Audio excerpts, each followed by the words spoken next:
এক মুসলিম নারীর বিয়ের রাতে যা ঘটে গেল তাই শোনাবো তোমাদের। তার নাম ছিল আনিকা। আজ আনিকার বিয়ে।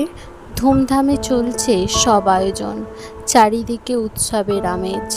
মাগরিবের নামাজের পর তাকে সুন্দর করে সাজিয়ে সাদা বিয়ের পোশাক পরানো হলো। এরপর ইশার আজান হলো। তখন আনিকার মনে হলো সে নামাজ পড়বে।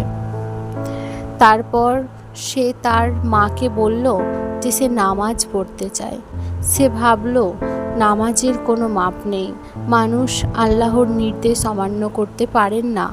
তারপর আনিকা উজুর জন্য তৈরি হলো, উজু করতে শুরু করলো এবং নামাজ আদায় করলো।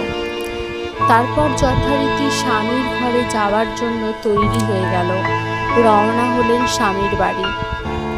বিয়ের সাজগোজে ক্লান্ত আনিকা হালকা হাসি মুখে বসে আছেন স্বামীর গৃহে।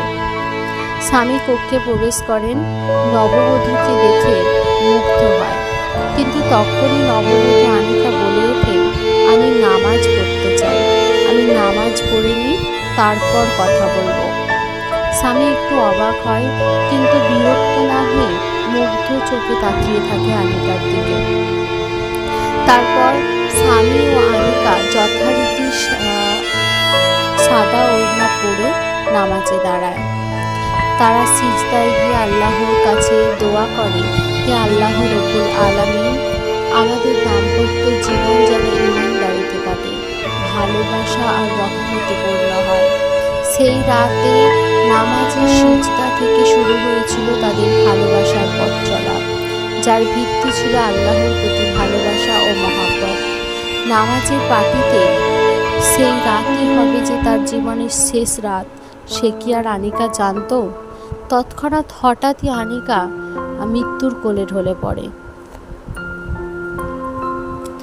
এই করুণ পরিণতি সবার হৃদয়কে স্পর্শ করে দেয়।